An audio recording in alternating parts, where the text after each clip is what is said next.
નમસ્કાર, good morning.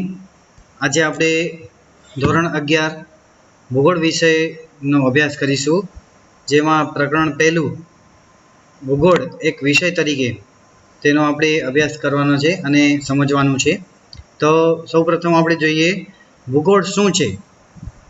તો ભૂગોળ માટે જ્યોગ્રાફી શબ્દ સૌપ્રથમ ઈસવીસન પૂર્વે બીજી સદીમાં ગ્રીક ભૂગોળવિદ ઇરેટોસ્થિનીસે પ્રયોજ્યો હતો. લેટિન ભાષામાં જીઓનો અર્થ પૃથ્વી અને ગ્રાફિયાનો અર્થ થાય છે વર્ણન કરવું. તેથી ભૂગોળ એટલે પૃથ્વીનું વર્ણન કરનાર વિજ્ઞાન એવો પ્રયોજવામાં આવે છે. ભૂગોળનો શાબ્દિક અર્થ પૃથ્વીનું વર્ણન એવો થાય છે. પૃથ્વી સપાટીનું પદ્ધતિસર વર્ણન કરતું વિજ્ઞાન એટલે ભૂગોળ. ભૂપૃષ્ઠ, આબોહવા, વનસ્પતિ, પ્રાણી સૃષ્ટિ, ખેતી તથા બાગાયતી પાક, ખનિજો, સંસાધનો, ઉદ્યોગો, પરિવહન તેમજ એ પ્રદેશમાં વસવાટ કરતા માનવ સમુદાય અને તેની પ્રવૃત્તિઓ વગેરે વિશે વ્યવસ્થિત માહિતીનો સમાવેશ ભૂગોળમાં કરવામાં આવે છે. તો આપણે સમજ્યું કે ભૂગોળ એટલે જિયોગ્રાફી એનો લેટિન ભાષાનો શબ્દ છે અને તે મહાન ગ્રીક ભૂગોળવિદ હતા ઇરેટોસ્થિનીસ. તેમણે આ ભૂગોળ ભાષાનો લેટિન શબ્દનો અર્થ પ્રયોજ્યો હતો અને તેનો અર્થ એક લીટીમાં આપણે કરવા જઈએ તો એવો થાય કે પૃથ્વીનું વર્ણન. ભૂગોળનો અર્થ એવો થાય કે પૃથ્વીનું વર્ણન કર. તો આ થઈ ભૂગોળની વ્યાખ્યા. હવે આપણે એક આગળ બીજો એક ટોપિક જોઈએ કે ભૂગોળ એક વિદ્યાશાખા તરીકે. તમારા પાઠ્યપુસ્તકમાં બીજો એના પછીનો જે ટોપિક છે તો આપણે લઈએ ભૂગોળ એક વિદ્યાશાખા તરીકે, જેમાં આપણે જોઈએ આગળ કે ભૂગોળ વિષયને વધુ પ્રાણવાન બનાવનારા મોટાભાગના ભૂગોળવિદો ભારત, ચીન, અરબસ્તાન અને ગ્રીસ વગેરે દેશોના હતા. આપણા પ્રાચીન વેદો, પુરાણો, આર્યણકો, બ્રાહ્મણ ગ્રંથો, મહાભારત અને રામાયણ ગ્રંથોમાં પ્રચુર માત્રામાં ભૌગોલિક વર્ણન આવેલા છે. અથર્વવેદમાં પૃથ્વી અને તેના લક્ષણો તથા માનવ વસ્તી અંગેની વિગતે ચર્ચા કરવામાં આવી છે.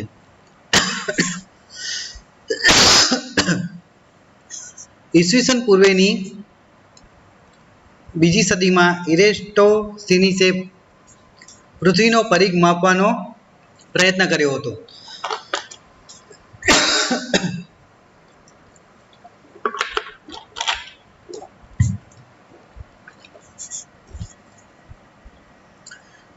ગ્રીક ભૂગોળવિદ થેલ્સે ઈસવીસન પૂર્વેની છઠ્ઠી સદીમાં પૃથ્વીના કદ, આકાર, ગતિ વિશે પોતાના વિચારો રજૂ કર્યા હતા. થેલ્સને વિશ્વનો પ્રથમ ભૂગોળવિદ ગણવામાં આવે છે. તો મહાન વૈજ્ઞાનિક થેલ્સ હતો, ભૂગોળવિદ હતા જે થેલ્સ, તો તેમને વિશ્વનો પ્રથમ ભૂગોળવિદ ગણવામાં આવે છે. ક્લોડિયસ ટોલમી નામના ગ્રીક ભૂગોળવિદે પૃથ્વીના અક્ષાંશ વૃત્તો, રેખાંશ વૃત્તો અને દેશના ભૌગોલિક સ્થાન વિશેની માહિતી રજૂ કરી હતી. રોમન ભૂગોળવિદ સ્ટ્રાબોએ 17 ભૌગોલિક ગ્રંથો રચીને પૃથ્વીનું વિસ્તૃત વર્ણન રજૂ કર્યું હતું. ભારતના આર્યભટ્ટે સૂર્યમંડળ અંગે, વરાહ મિહિરે પૃથ્વીના વ્યાસ સંબંધી વિગતો રજૂ કરી હતી. ભાસ્કરાચાર્યે ગુરુત્વાકર્ષણ બળ સંબંધી માહિતી આપી અને બ્રહ્મગુપ્તે ખગોળ અને જ્યોતિ વિષયક ગ્રંથોની રચના કરી હતી. મહાન કવિ કાલિદાસે પોતાના મહાકાવ્યો મેઘદૂતમ અને કુમાર સંભવમમાં ભારતના પર્વતો, લોકમાતા સમાન નદીઓ અને જંગલો વિશે વર્ણન કરેલું છે. ઇબ્ન બતુતા નામના અરબ ભૂગોળવિદે ભારતની મુલાકાત લઈ અહીંની ભૂમિ અને લોકજીવન અંગેની માહિતી રજૂ કરી હતી.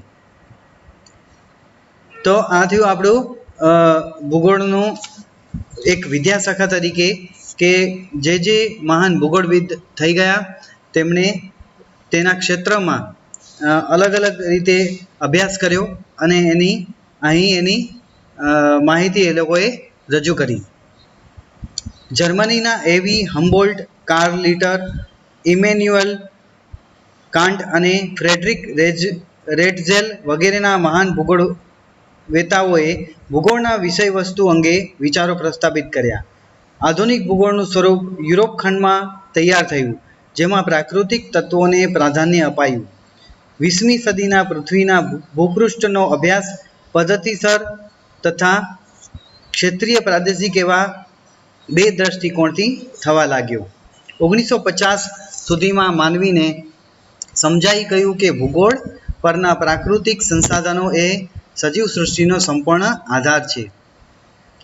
તો આ આપણે એના વિશેની ચર્ચા કરી. ભૂગોળ એક વિદ્યાશાખા તરીકે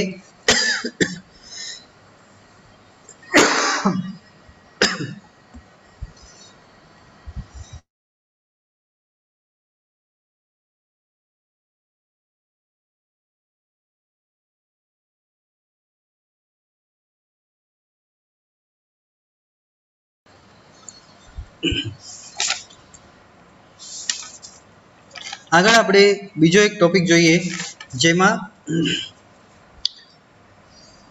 ભૂગોળની શાખાઓ છે, જેમાં પદ્ધતિસર અભિગમના આધારે ભૂગોળની શાખાઓ આપેલી છે અને તેના બે ટોપિક છે જેનો આપણા અભ્યાસક્રમમાં સમાવેશ કરવામાં આવેલો છે. જેમાં પહેલો ટોપિક છે ભૂસ્વરૂપ વિજ્ઞાન કે શાસ્ત્ર અને બીજો ટોપિક છે આબોહવા વિજ્ઞાન. અને એની અંદર પહેલું આપણો ભૌતિક ભૂગોળ છે, એ પહેલું ટોપિક છે ભૌતિક ભૂગોળ અને બીજું છે માનવ ભૂગોળ. તો એના વિશે આપણે સમજવાનો પ્રયત્ન કરીએ. પદ્ધતિસર અભિગમના આધારે ભૂગોળની શાખાઓ, એમાં પહેલું છે ભૌતિક ભૂગોળ. તો ભૌતિક ભૂગોળને 5 પેટા વિભાગોમાં વહેંચવામાં આવ્યા છે, જેમાં પહેલું છે ભૂસ્વરૂપ વિજ્ઞાન કે શાસ્ત્ર, આબોહવા વિજ્ઞાન, સમુદ્ર વિજ્ઞાન, જમીન વિજ્ઞાન અને જળ વિજ્ઞાન. તો આ 5 વિભાગ તેના 5 પેટા વિભાગમાં વહેંચવામાં આવેલા છે. ભૂસ્વરૂપ વિજ્ઞાનમાં પૃથ્વી સપાટી સ્તરના ભૂમિ સ્વરૂપો, તેમનું વિતરણ, ઉત્પત્તિ અને પ્રકાર વિશે માહિતી આપવામાં આવે છે.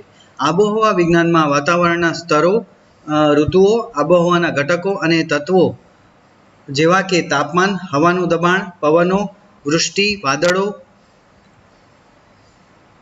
ચક્રવાત તથા સ્થાનિક પવનો વગેરેનો અભ્યાસ થાય છે.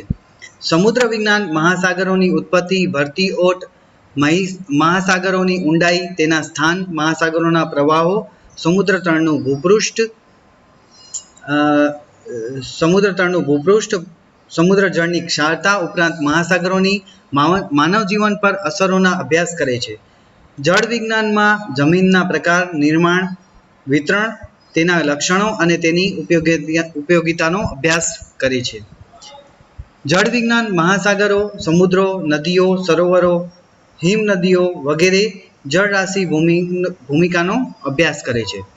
તો આ થયું ભૌતિક ભૂગોળ વિશેની અહીંયા આપણને માહિતી આપેલી હતી, જે પદ્ધતિસર અભિગમના આધારે ભૂગોળની શાખાઓમાં પહેલો મુદ્દો હતો. બીજો મુદ્દો આપણે એની ચર્ચા કરીએ કે માનવ ભૂગોળ. તો માનવ ભૂગોળમાં જેનો અર્થ આપણે ગુજરાતીમાં આપણે એવો કાઢીએ કે હ્યુમન જિયોગ્રાફી. તો એના વિશે આપણે સમજીએ.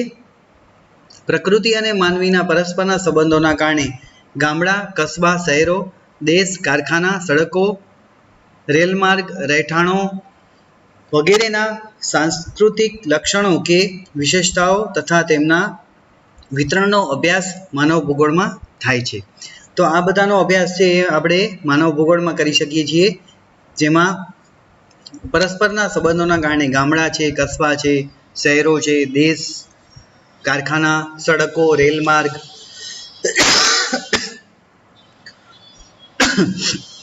રહેઠાણ વગેરેના સાંસ્કૃતિક લક્ષણો.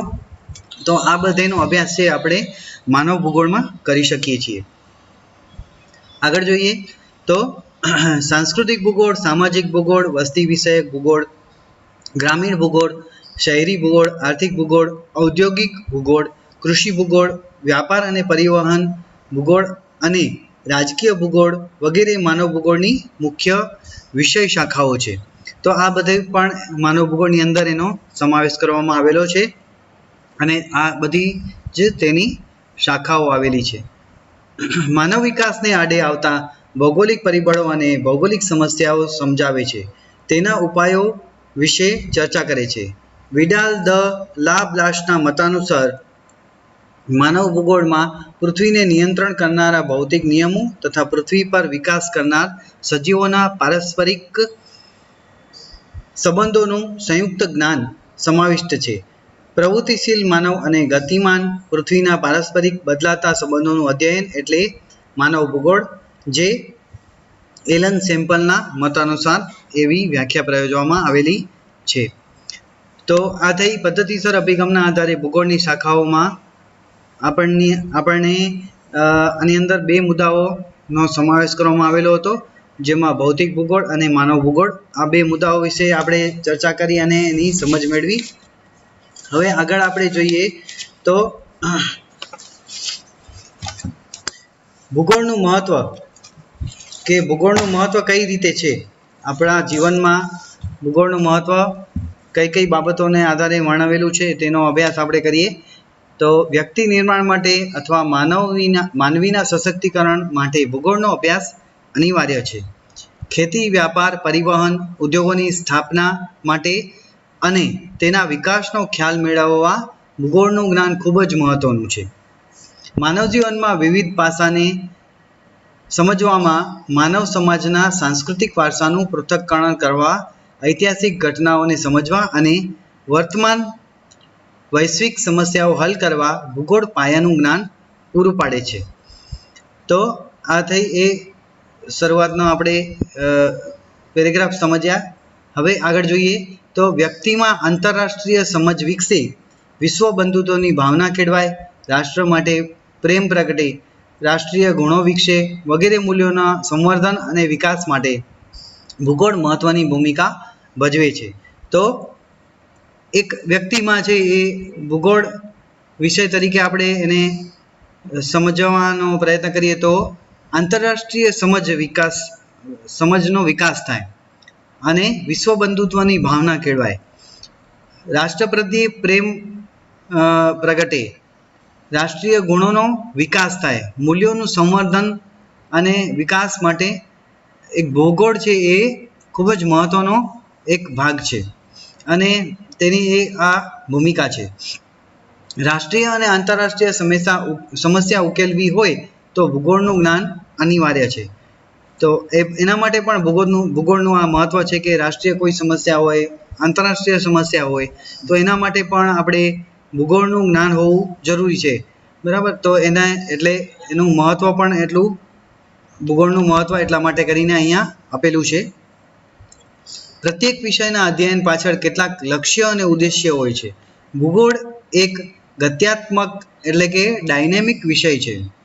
તેના વિષયવસ્તુનો વિકાસ વૈજ્ઞાનિક આધારે કરવામાં આવ્યો છે. ભૂગોળના અધ્યયનથી આપણામાં ઘણી ક્ષમતાઓ અને કૌશલ્યો વિકસે છે. પ્રવાસ, પ્રદર્શન, વાર્તાલાપો સમજી શકીએ છીએ.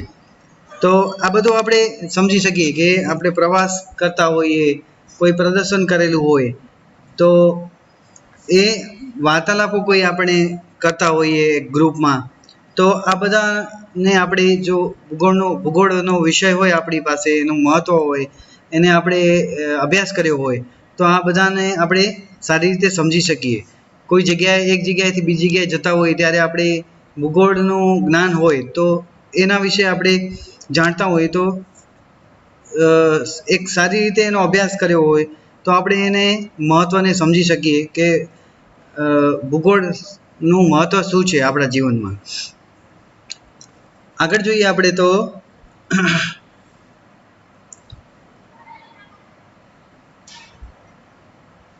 પત્ર મૈત્રી બાંધવાની સૂઝ કેળવાય છે. નકશા વાંચન, નકશા પૂરણી, વરસાદનું માપન, તાપમાનનું માપન, ભૂકંપની તીવ્રતાનું માપન, હવાના દબાણનું માપન વગેરે પ્રકારની ક્ષમતાઓ વિકસાવવામાં ભૂગોળ ટેકડ લાકડીની ભૂમિકા ભજવે છે. પ્રાકૃતિક સંસાધનો વિશે આપણામાં સ્વસ્થ દ્રષ્ટિકોણ ઉત્પન્ન થાય છે અને સંસાધનોનો વિવેકપૂર્વક ઉપયોગ કરવાની સૂઝ પેદા થાય છે. મૃદાવરણ, વાતાવરણ, જલાવરણ અને જીવાવરણ સંબંધિત વિશેષતાઓ અને વિશેષતાઓની જાણકારી ભૂગોળ આપે છે, જેથી વ્યક્તિની પોતાની સ્વાભાવિક જિજ્ઞાસા વૃત્તિ સંતોષાય છે. ભૂગોળના વિવિધ પ્રકારના નકશા, પૃથ્વીનો ગોળો અને પ્રાકૃતિક તથા ભૌતિક તત્વોના નિરીક્ષણ ક્ષમતા કેળવાય છે. ભૌગોલિક ઘટનાઓ થકી કાર્યકરણ સંબંધ કેળવવાની માનસિક પશ્ચાદભૂમિમાં આપણે ભૂગોળ કેળવવાની માનસિક છે. વિશ્વના દેશો વચ્ચેના આંતર અવલંબનની સમજ ભૂગોળ આપે છે. તો અહીં ભૂગોળની ઘણી બધી સમજ આપણે કેળવી શકીએ છીએ. આગળ જોઈએ તો વસુધૈવ કુટુંબકમ અર્થાત સમગ્ર વિશ્વ એક પરિવાર કે કુટુંબ છે તેવી ભાવના ભૂગોળના અભ્યાસ દ્વારા જ ચરિતાર્થ થાય છે. વ્યક્તિમાં સૂક્ષ્મ અવલોકન દ્વારા સરળ બને છે. ભૂગોળ નાગરિકને વિશ્વ નાગરિક બનાવે છે. રાષ્ટ્રીય સમસ્યાઓ સમજીને અને તેને ઉકેલવામાં નાગરિક પોતાનું યોગદાન આપી શકે તે માટે ભૂગોળનું જ્ઞાન ખૂબ જ મહત્વનું છે. તો વિદ્યાર્થી મિત્રો, આપણે આ પ્રકરણમાં ભૂગોળના સમગ્ર વિષયવસ્તુથી વાકેફ બન્યા.